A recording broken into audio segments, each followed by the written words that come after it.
네, 반갑습니다. 방금 소개받은 김상도라고 합니다.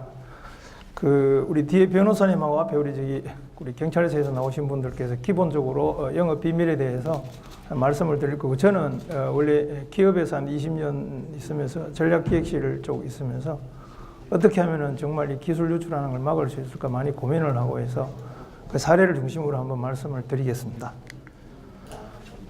영업 비밀이라는 것은 사전적으로 보면은 많이 있지만은 회사에서 기본적으로 이렇습니다. 회사에 있는 모든 정보가 공지되지 않으면서 재산으로서 가치가 있는 것은 다 영업 비밀이라고 생각하시면 됩니다. 그래서 영업 비밀이라는 것은 우리가 뭐 영업 비밀, 기업 정보, 그 다음에 노하우 구분이 안 되죠. 다 같은 개념이라고 보시면 됩니다. 그래서 우리 앞에도 말씀드렸지만은 생산, 제조 공정, 제조 방법, 설계도, 그 다음에는 하다못해 고객들한테 보내는 편지, 레터까지 전부 다 영업 비밀로 보시면 되고요. 그 다음에 모든 기업들은 나름대로 이제 중장기 경영 계획, 그 다음에 자금 계획이라든지 마케팅 전략, 그 다음에 제일 중요한 게 우리 담당자들이 명함을 다 이렇게 가지고 있는데, 그 명함을 아마 중소기업에 계시는 분들이 그 고객 리스트를 통합해서 관리하시는 분들이 안 계실 겁니다. 그러나 대기업에서는 무조건 고객을 만나고 명함을 제출하게 되어 있습니다. 그리고 그게 전부 내부 인트라넷으로 올라가서 커뮤니케이션이 되고요. 퇴직할 때는 종이 한 장 못 갖고 나옵니다. 저도 20년 동안 근무하면서 나오면서 종이 한 장 못 갖고 나왔습니다.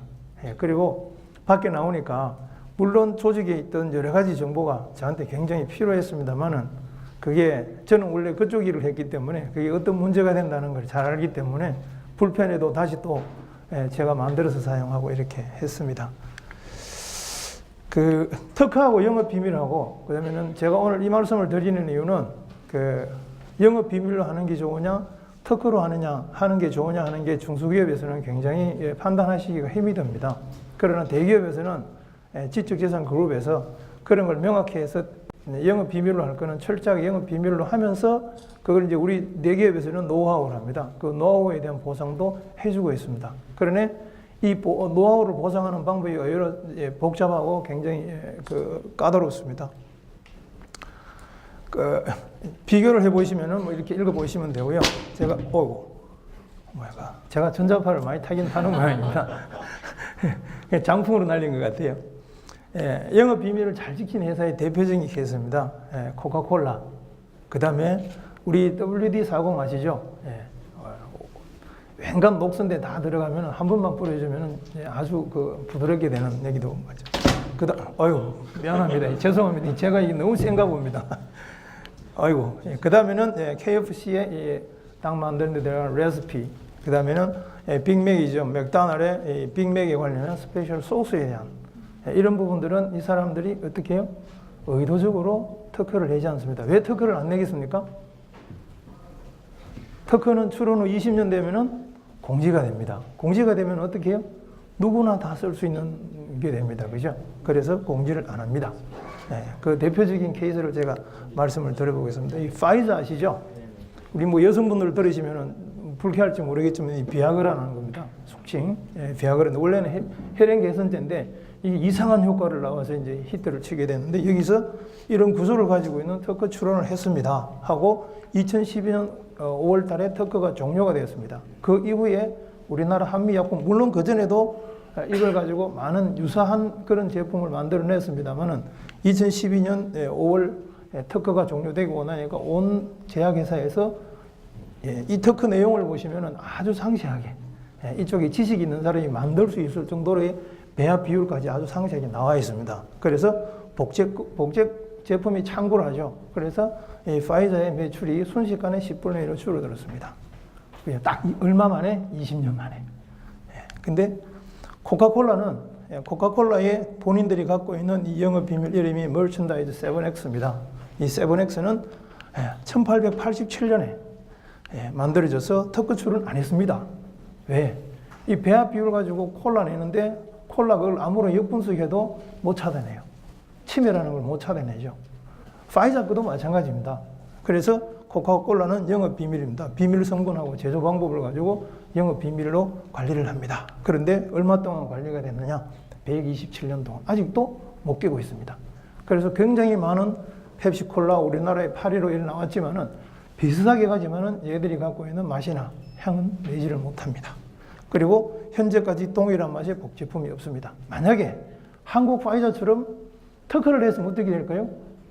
벌써 107년 전에 특허가 종료가 됐겠죠. 그 이후에는 코카콜라를 아주 싸게 할 수 있을 겁니다. 그래서 코카콜라 같은 경우는 영업 비밀을 아주 대표적인 케이스로 했다고 보시면 됩니다. 국정원에서 나온 자료입니다. 그죠? 이거 보시면 아까 우리 말씀하신 거하고 비슷합니다.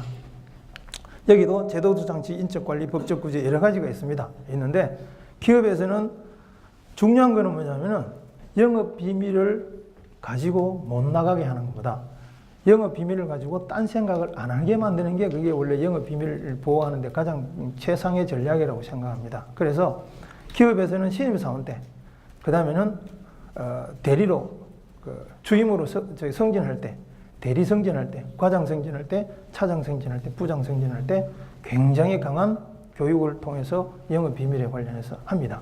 그런데 과거에는 대기업이나 뭐 삼성이나 LG나 이런 기업들이 영업 비밀을 조금 이렇게 갖고 나가서 하더라도 별로 문제는 삼지 않고 만약에 그런 영업을 유출했으면 옷을 벗깁니다. 속칭. 옷을 벗기고 그만두니까 사람들이 어떻게 해요? 오케이. 보니까 뭐 삼성이나 LG는 내가 영업 비밀을 갖고 나가더라도 별로 법적으로 나한테 데미지가 안 오네. 옷만 벗으면 되네. 이런 생각들이 팽배해서 영업 비밀을 아주 쉽게 생각을 했습니다. 그러나 최근에는 삼성도 영업 비밀을, 중요한 영업 비밀을 보호했는 사람한테는 재산적으로 소송을 해서 보상을 받게 됩니다. 그런데 영업 비밀을 보상해가지고 소송 들어가면은 아직 우리나라는 케이스 없는데 미국이나 해외 같은 경우는 재산이 거덜납니다. 거의 알그지 홈리스 피플이 될 정도로 심하게 합니다. 그래서 기업은 아까 제가 말씀드린 물리적인 장치로는 굉장히 타이트하게 합니다. 삼성만 해도 저 같은 사람들이 삼성 출신이라도 못 들어가죠. 못 들어가는데 면회실에 딱 들어가면 출입용 태그 줍니다. 그러면 어디 가십니까 하면은 거기서 입력을 해요. 그러니까 태그 딱 주위에 화장실 하나 이런 데만 다니고 만약에 이 사람이 복도 와서 다른 복도로 가면은 정확하게 1분 후에 관리 직원이 쫓아올랍니다. 어디 가십니까? 그죠? 그리고 영업 비밀보호과 관련되는 것들은 전부 다 전자문서화 시켜놨습니다. 그리고 보관을 하고 제가 대기업이 직원인데 들어가려고 하면 제 태그를 대야죠. 안 그러면 다른 사람 태그를 갖고 와야 되는데 태그를 대면 기록이 됩니다. 그리고 제가 해당되는 문서에 딱 들어가서 태그를 딱 측정을 하면요.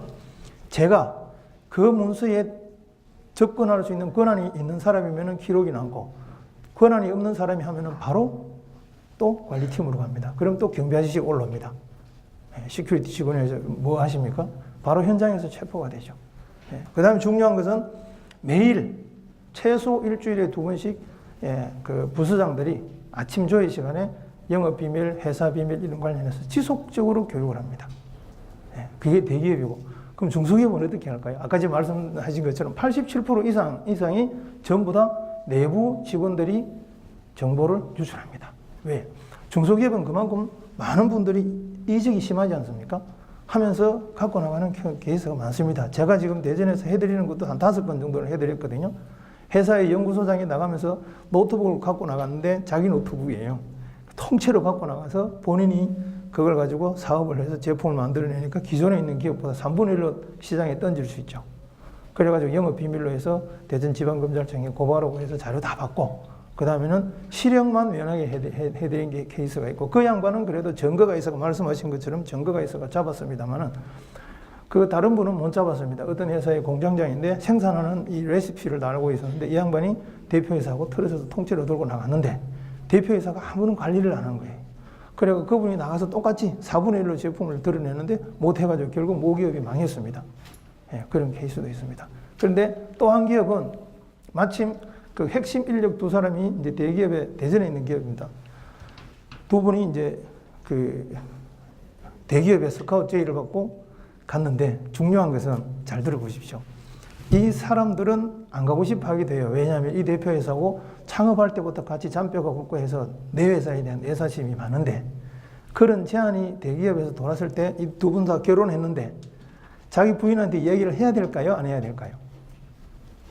내가 대기업에 스카우트 제의 받았는데 가야 될까 말아야 될까 부인한테 물었습니다.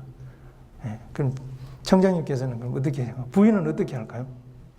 못 마시고 나갈까 봐 걱정이네요. 그래서 이 부인이 2사람이 그랬습니다. 안 가면 이혼하자. 안 가면 인용한다. 그래서 두 사람이 회사에다가 통보를 했습니다. 가야 되겠습니다. 저 이혼하게 생겼습니다. 그럼 이 회사에서 어떻게 막을까요? 이 대표가 깜짝 놀라서 저를 찾아왔습니다. 왜냐하면 제가 이제 옛날에 삼성에 있었다는 얘기를 알고, 그래 제가 했습니다. 그 사람들 아무리 설득해도 안 됩니다. 가장 빠른 시간 내에 부인을 만나십시오. 그리고 그거를 그냥 만나자면 안 만날 거니까 가장 빠른 시간 내에 아들 생일이든 자식 생일이든 결혼기념일이든 빨리 알아내셔가지고 그때부터 물량 공세로 하십시오. 예, 그래가지고 꽃도 보내고 아이들 학용도 보내고 학용금도 보내고, 그 다음에는 대전에서 제일 비싼 양식당에다가 두 분을 초청해서 이 대표이사가 선물도 주고 와인도 한잔하고 하면서 사실 이야기를 합니다. 예, 그러고 나서 3개월 동안 갈등에 빠지다가 나중에 남편한테 이제 가면 죽어. 예, 그 사이에 어떤 일이 있었느냐면은 제가 이런 이야기를 그 두 번한테 했습니다. 자연스럽게. 자, 중소기업에서 대기업이 우수한 인력들 뽑아갑니다. 뽑아가는데 예를 들어서 부장급으로 뽑아갑니다. 그러면은 내가 스카우트가 간다고 생각하지만은 대기업에 간 말이죠. 저기 제일 꼴찌예요. 왜?